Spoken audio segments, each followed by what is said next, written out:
Sur LFM. L'invité de Julie Marty.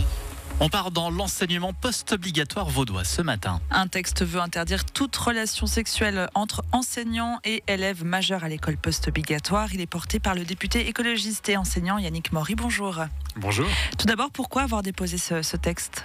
Ce qui se passe, c'est que le cadre est lacunaire. En réalité, la plupart des cantons romans ne prévoient aucune disposition dans leur loi pour interdire ce type de relation entre les profs et les élèves au niveau du secondaire 2. C'est un problème. Seul le canton de Genève, en fait, a une directive qui est extrêmement claire. Et qu'est-ce qui se passe quand la loi est lacunaire ? C'est que des personnes, finalement, s'engouffrent dans la brèche. Et c'est un vrai problème, puisqu'on a eu plusieurs cas ces dernières années qui sont survenus. Alors, il y a quelques mois, c'était le cas de l'enseignant neuchâtelois, vous l'avez peut-être vu, qui a fait recours contre son licenciement, ce que je trouve complètement absurde. Donc licenciement pour avoir entretenu des relations sexuelles avec 3 élèves. Âgés entre 17 et 21 ans. Exactement. Et il y a eu un autre cas aussi qu'on a quand même tendance à un petit peu oublier, c'était le cas de l'affaire Ramadan, qui a quand même enseigné pendant une vingtaine d'années à Genève et qui... ça a été dévoilé en 2017 dans plusieurs médias romans, a entretenu des relations sexuelles avec plusieurs élèves, des élèves qu'il avait finalement sous son emprise, ce qui est évidemment extrêmement problématique. Et ce qu'on voit, c'est que le canton de Genève maintenant a une directive qui est extrêmement claire. C'est le seul canton qui légifère, qui n'est pas vraiment légiféré, puisqu'il a en réalité pas modifié sa loi. Il a décidé de procéder par voie de directive, mais enfin peu importe, les choses sont noir sur blanc. Et je pense que pour un élément comme ça, un élément essentiel de la relation pédagogique, qui est le fait de ne pas avoir de relations sexuelles avec ses élèves, ça mérite quand même une modification législative. Et pour vous, le canton de Vaud doit suivre donc le pas. C'est tolérance zéro sur cette question-là. Clairement, c'est tolérance zéro.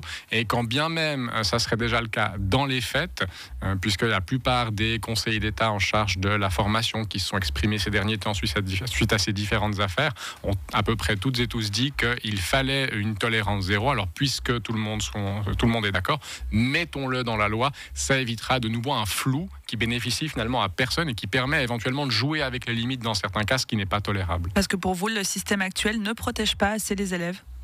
Non, je pense effectivement qu'il ne protège pas totalement les élèves. Il y a évidemment un certain nombre de mesures qui sont mises en place dans les établissements. On peut parler des médiateurs, des médiatrices, des interventions profile, un certain nombre d'autres interventions qui finalement mettent sur la table la question de la prévention contre le harcèlement ou contre les dérives de certains comportements sexuels.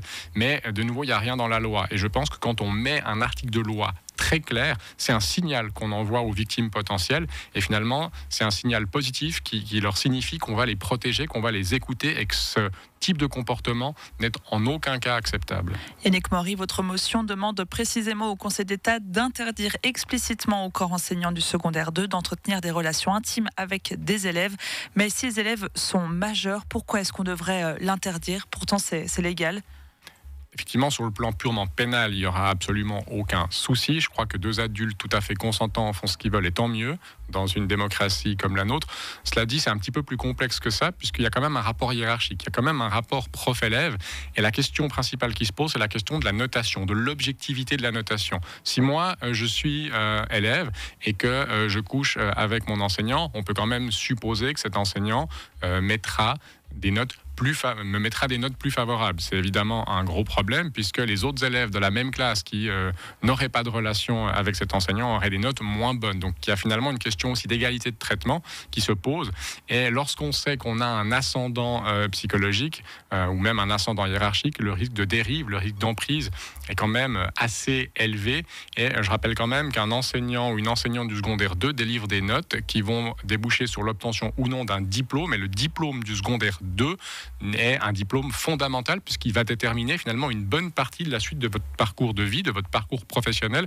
Et je trouve délicat qu'on joue finalement ce parcours de vie, ce parcours professionnel sur une objectivité qui découlerait d'une relation malsaine et une relation qui pourrait même s'empirer ou une emprise en tout cas qui pourrait s'empirer puisque si en cours de cursus scolaire la relation, on va dire amoureuse ou sexuelle venait à se terminer, eh bien, ou en tout cas que si l'élève avait envie de faire terminer cette relation, eh bien, l'enseignant ou l'enseignante aurait finalement un pouvoir de contrainte pour que cette relation continue en disant mais alors si ça continue pas, moi je vais commencer à être de nouveau peut-être plus méchant dans la façon de noter. Et ça c'est un vrai problème. Mais est-ce qu'il n'y a pas un risque tout de même de dire on ne veut pas de relation intime entre les élèves et les professeurs? Est-ce qu'il n'y a pas un risque aussi de dire pour des questions d'objectivité, pour être sûr que les notations soient objectives, aucune relation, même amicale ou même un tout petit peu plus proche que juste professeur-élève, soit interdite. Bon, alors ça me paraît par contre un petit peu délicat d'aller aussi loin que de simples relations amicales, puisqu'on vit quand même un petit canton. Enfin, j'entends, c'est quand même fréquent que des élèves connaissent finalement de près ou de loin l'enseignant. Ça peut être le voisin, la voisine, ça peut être l'ami des parents, vous voyez. Donc là, c'est quand même peut-être un petit peu compliqué. Mais il y a moins d'implication, j'entends, émotionnelle si on parle de relations amicales, alors que si on parle de relations sexuelles, là, il peut y avoir une implication émotionnelle, voire amoureuse, qui est problématique, que je ne retrouve à mon sens pas dans une relation amicale. Yannick Maury, qu'est-ce qui se passe aujourd'hui si un professeur a une relation avec un élève ?